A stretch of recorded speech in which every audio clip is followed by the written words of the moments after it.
топқа бөліндік балалар. Ол енді топқа бөлгенде мақсатымыз тапсыру емес, бірлесіп жұмыс істеу, иә? Сізге біздер тапсырма бердім, иә? Қандай тапсырма алыңыз? 23 другой, 3 тапсырма. Пульсті өлшеп жақсы, айта алыңыздар. Кім біздің пульсті өлшеп келді? Қанша әкем болды, қалай істедіңдер? Және алдана бағалау парағымызды таратып қойдым жаңа.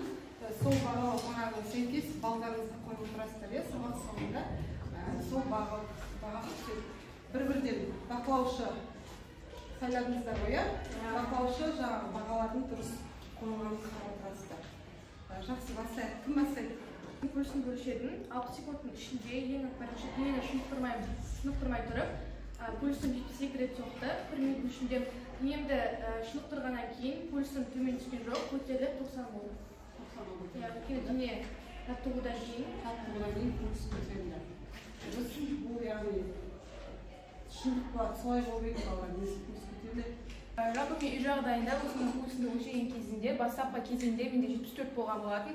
Және жаттығу жасап, арада 1 минут өткеннен кейін өлшеген кезінде менде 80 пульсті көрсетті. Сіздерде солай болды ма? Көтерілді ма? Жаттығудан кейін. Жақсы. Бұл яғни жаңағы пульс, бұл қайта қыртпай өтті, не үшін беріп едім сіздерге? Бұл дене импульсіне байланысты.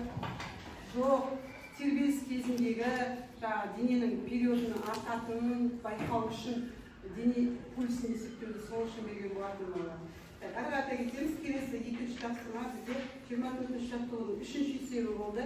Тестерге жауабын айтамын, дұрыс болса, екі балдарын өздеріңізге қосып қоясыздар, иә? Екінші есепте графикте табу керек жиілікті, периодты және амплитуданы. Жиілік период 20-ға тең, 20 секунд. Қарап отырыңдар, иә? Жиілік 20-дан 1, амплитудасы 6 метрге тең. Дұрыс па? Бақылаушылар қарап қойыңдар дәптерлеріне, балалардың дұрыс болса ғана бағаларын қоярсыздар. Жақсы, енді ары қарата кетеміз. Келесі тапсырма бізде тапсырмасын қайталау ретінде балалар қазір период, жиілік, амплитуда, тербеліс деген 4 шама тұр. Осыған сәйкестерін ашу керек спазмдарды. Бастайық. Кім келеді? Так, Алида келе алай.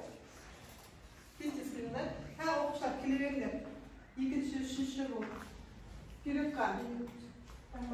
Дұрыс. Тағы бір өңгелі болады. Келесі оқушыға келіңдер. Ислам жауы. Болды, жақсы.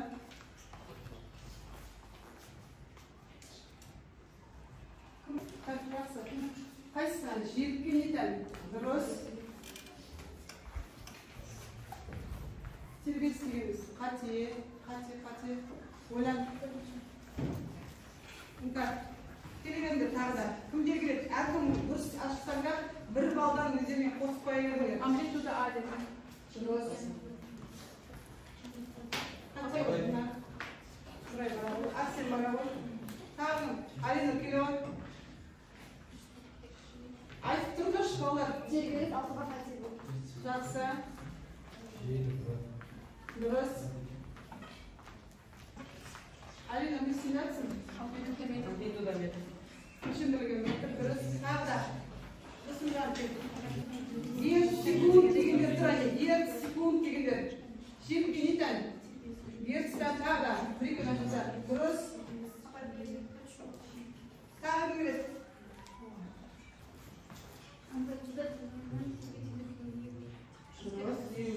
Және тағы қарайды.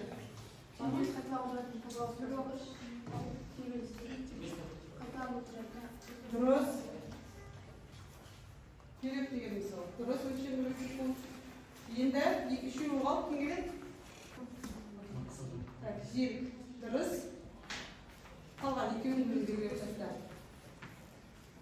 Тербеліс дегеніміз ол физикалық құбылыс. Дұрыс. Период. Жарайсыздар. Жақсы. Осымен үй тапсырмасын тексеріп болдық. Әркім өз балаларыңызды жазып алыңыздар. Жаңа сабақ, бүгінгі сабақтың тақырыбы математикалық және серіппелі маятниктердің тербелісі балалар. Жазыңыздар. Параграф 9. Мынау математикалық және серіппелі маятниктердің өмірдегі мысалдары, қай жерде қолданылатындары. Мысалға, бірінші суретте біз сағатты көріп тұрады, астындағы маятник қозғалып тұрады. Екінші суретте әткеншектің тербелісі. Келесі, үшінші суретте не көріп тұрмыз? Дөңгелектің амортизаторы, бүйтіп тұратын. Одан кейін балалардың әткеншекте тербелуі. Яғни тербелмелі процестер жүзеге асатын жүйелер, тербелмелі жүйелер деп аталады. Балалар, оларға екі түрлі маятникті жатқыза алады екенбіз. Біріншісі математикалық маятник, екіншісі серіппелі маятник. Енді мына суреттен көріп тұрсыңдар, анықтамасын суретке қарап беруге болады. Математикалық маятник дегеніміз ол не? Жіпке ілінген жүк, ал серіппелі маятник дегеніміз не? Қазақшасы серіппеге ілінген жүк. Осылай анықтамасын осылай береміз қысқаша түрде. Өмірдегі мысалдары осылар міне. Ары қарата кетеміз. Мен қазір сіздерге кішкене не жүргізем, зертханалық. Сол зертханаға қарап отырасыздар да, өздеріңізде осы математикалық және серіппелі маятник тербелісін тәжірибе жүзінде қарап көресіздер. Міне мынау қандай маятник балалар? Математикалық маятник. Математикалық маятниктің ұзындығы болады, жүзігінің ұзындығы болады. Мына жерде қаншаға тең болып тұр? 17-ге тең. Енді белгілі бір бұрышқа алып тұтамыз. Сосын тербелісті жібереміз. Көрдіңіздер ма? Қалай тербеледі? Қандай күштің әрекетінен тербеледі деп ойлайсыздар? Ауырлық күші. Ауырлық күштің әрекетінен. Ауырлық күші дегеніміз қандай күш ол балалар? Төменге бағытталады. Бағыты немі төменге бағытталады. Және F тең болады mg. Яғни жерге қарай тарту күші, ауырлық күші дегеніміз. Көрдіңіздер ғой периодын? Мына жерден де байқауға болады. Екіншісінде қозғалысқа түсірейін мен. Бастаймыз.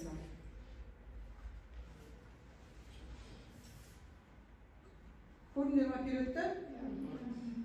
Қайсының периоды көп? 1 метрлі. Екінші жүктікі көп, ұзындығы. Екеуінің массасын тең болып аламын енді, қазір қараңдар. Массаға тәуелді ме, тәуелді емес пе қарайсыңдар. Массасын тең болып алайын. Мысалға, мынаның массасы қанша бізге? 1 килограмм. Мынаның массасында 1 килограмм болып аламыз. Міне, қайтадан жіберем, қараңдар, периодты.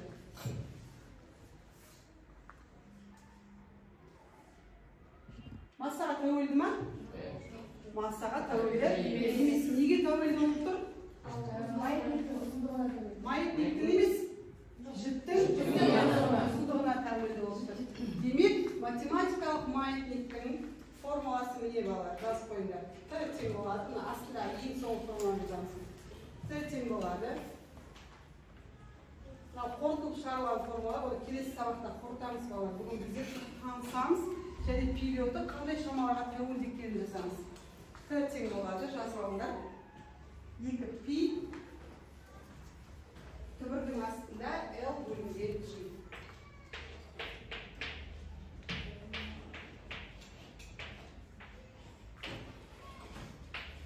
Математикалық маятниктің тербелісі периоды. Яғни бұл жердегі L деп отырғанымыз не? Жіптің ұзындығы. Тәуелді ма? Тәуелді. Екеуі бір-біріне қалай? Тура пропорционал, Мынау өссе, мынау кемсе, периодта кемейді, оны білесіздер. Және қандай шамаға тәуелді?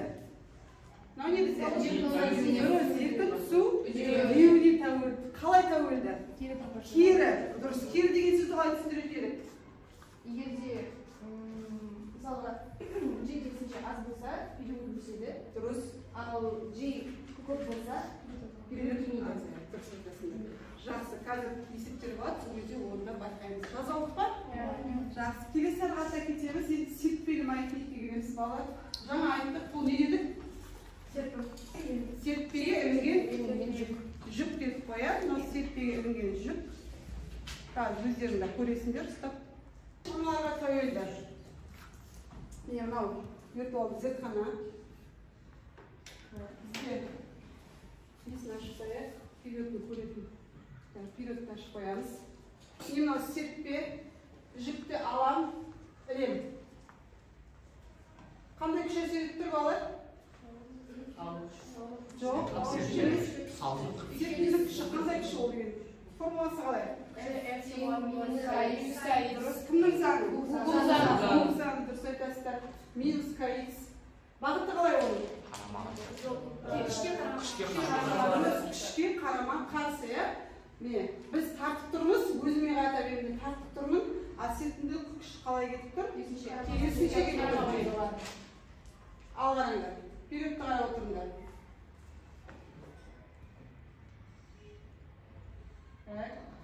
Енді мен басқа жүгірем. Енді қараңдар, қазір тоқтатамын. Енді 100 грамм емес, мен үлкендеу 300 грамм жүктілемде тербетем. Көресіңдер ғой амплитудасын, тербесіп периодын. Қандай шамаларға тәуелді болып тұрсың? Массаға тәуелді. Және мына тұрған Гук заңында қандай шамаларға тәуелді? Дұрыс, серіппенің қатаңдығына өткенде айттық қой, міне. Қатаңдық өзгерді ма? Өзгерді ма? Демек, серіппенің маятниктің тербеліс периоды формуласын жазып алайық болады. Тең болады 2π тең болады 2π бөлігінің астында m бөлінген k. Айта қояйық, кім айтады шамаларды? Тербеліске тура пропорционалды. Массаға тура пропорционалда, ал неге кері пропорционал? Қатаңдыққа кері пропорционал. Жақсы. Енді бізде сіздерге қазір берейін 4 топқа. Тербеліс периодын анықтау үшін. Кішкентайда бөлінген. Кішкентайда бөлінген. Бізде бұл математикалық маятник болып табылады. Яғни біз осы эксперименттің қадамдары арқылы жасадық. Яғни біз 20 сантиметрлік жүкке 50 грамм болатын массаны ілдік. Яғни осылайша градусты 15 деп алдық. Және біз бұл жерде ең бірінші уақытты өлшеу үшін біз бұл жерде 6 рет істедік. Яғни біз ол кезде 6 бізде 4 секунд. Бірінші бізде 5 рет болды. 5 ретте біз 4 секундтың ішінде істедік. Тоқтадық. Біз арқылы біз период тапқан болатынбыз. Біз период бізде 0,8 кеткен болады. Дұрыс. Кейін біз санын өзгертейік деп шештік. Біз санын 2 еселедік. Біз санын 10 деп алған кезде уақыты 9 болды. Сол период бізде 0,16-ға келді. Дұрыс. Ал бір неде бізде 1 секундқа келді. Жақсы. Өте жақсы. Қорытындылау 3 балға қарастырып, өздеріңізбен экспериментке қатысқан барлық оқушыларға. Яғни периодты анықтадыңдар. 1 секундтың ішінде қанша тербеліс жасаған?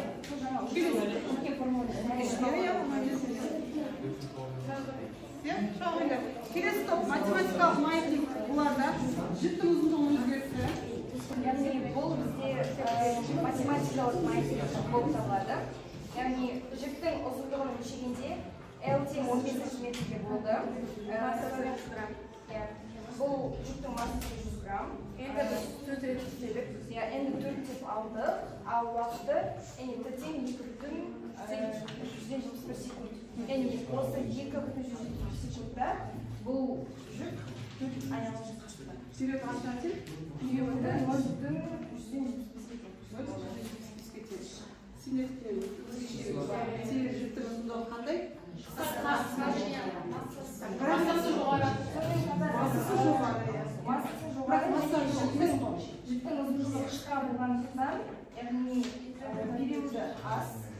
Шына қадар ауылы күші жақсы, жақсы. Қорытындылау отыра қойыңыздар.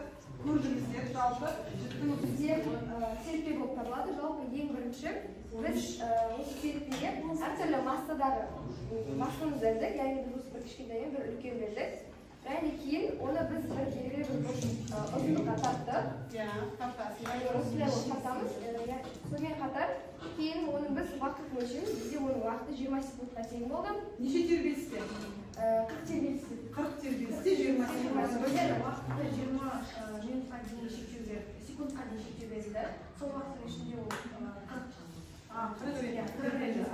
біздің формуласын қолдана отыра 20-дан 40-қа бөліп 0,4 шешім алдық. Яғни тербеліс периоды 0,5. Оны тербеліс санау үшін уақыт тоқтатпай 8 секундта оны тербеліс жасады. Одан периодты табатын болсақ 1,8 секундта. Яғни бұл жерде маған қарағанда сіздердің еңбегіңіз қатаңдықтары аз. Сондықтан период аз көп болды. Отыра қойыңыздар жақсы. Әрқайсыңыз өзіңізге 3 балдан қосып қойыңыз экспериментке. Яғни бұл біз бұл эксперименттен балалар нені байқадық сонда? Тербеліс периодын анықтадық. 1 секунд ішіндегі тербеліс санын анықтадық. Бұл практикалық жүзінде. Ал мына жағдайдағы мына периодтарды біздер бұл деген қиындау формула. Келесі сабақта ары қарата жалғастырамыз. Келесі практикалық бөлімге көшеміз балалар. Бұл тербелістердің ұлттық мысалға алтыбақан ойында балалар біз қай маятникке ұқсайды мына ойын? Математикалық маятникке ұқсайды, балалар. Ендеше қазір практикалық бөлім бізде осы алтыбақан ойынымен байланыстырамыз. Тапсырма беріледі топтарға. Мынаяқта бастайық. Бірінші топ деп сіздерді алып отырмын. Бірінші сіздерді тұр. Бастаңыздар. Ана атырып қағазға шығарамыз. Серпін шарты. Ұзындық бізде 3 метрге тең. Желбіде тұрақты шама 10 метр секунд квадрат. Деп алдық. И тұрақты шама 3,14. Бізде табу керек 1,114. Бізде табу керек периодты, математикалық период. Формуласы тең болады 2π, тұбырасты L бөлінген G шешуі тең болады. 2-ні біз көбейттік 3,14-ке, тұбырастыға 114-ке, тұбырасты 3-ті бөлдік 10-ға, 6,128-ді көбейттік 0,128-ке, жауап бізде 3,130. Яғни 0,124 қайдан шықты деген сұрақ болса, 3-ті 10-ға бөлгенде яғни 0,103, оны тұбырастан шығарғанда 0,124 шықты. Қарап алыңдар, басқа топтар ұқсас қой есептерін. Ұқсас емес пе? Есеп дұрыс, жарайсыңдар. Жалпы біздің берілгенімізде 1 метр болатын математикалық маятниктің тербеліс периодын анықтау қажет. Біз яғни осы тербеліс периодын анықтау үшін осы формуланы қолданамыз, яғни 2π тұбырасты L бөлінген G. Шешім табу үшін біз ең алдымен 2π-ді, яғни бізге π 3,114-ке тең, оны 2-ге көбейтіп, тұбырасына 10-нан 1 деп алдық, яғни біз G-ді 2,10 деп алған болатынбыз. Яғни шешу бізде 1,10 секунд. Яғни шамамен 2 секунд. Бірінші период 8 секундта 10 сантиметр болса ұзындығы. Мысалға, ал оны 2 есе азайтатын болса 4 секунд, ал оны ұзындығы табу үшін пропорция 4-ті 10-ға 5-ке бөлінген 2 есе. Қысқарту керек, 2 есе қысқарту керек. Тербеліс периодын 2 есе азайту үшін дейді. Сізге пропорция арқылы есеп берілген екен. Жақсы, дұрыс жауаптар. Отыра қойыңыздар. Келесі соңғы бізде табу керек ұзындығын, ал период берілген. Период берілген 1 секунд. Қандай форма қолданыңдар? Міне формуласы. Формуласы L тең болады G бөлінген 4π квадрат. Сосын бұл квадрат шешу L тең болады 10 көбейтілген 3,10-4 квадраты тең болады 10. 39,14 бөлінген тең болады 0,25. бөлінген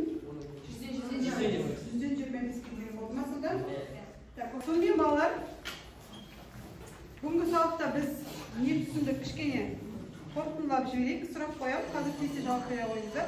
Математикалық маятник пен серіппелі маятниктің айырмашылығы неде екен сонымен? Неге байланысты екен ол? Ауырлық жіптің ұзындығына байланысты дейміз. Серіппелі маятниктің тербелісі және массасы жарайсыздар. Енді егер тапсырма осы 25-ші жаттығудың 4-ші есебін аласыңдар, белгілеп алыңдар. Балалар, сабақта жер тұрмаса шөптің басы қозғалмайды. Көшпенді өмір үздіксіз қозғалыс. Яғни неге керек? Тербеліске керек, иә? Осы сөздермен бүгінгі тербеліс пен қозғалыстың егіз ұғым екенін түсіндіре отырып сіздерге табиғаттың қозғалыс, табиғаттың маңызды бөлігі екенін айтамын. Сонымен сабағымызды осымен аяқтаймыз.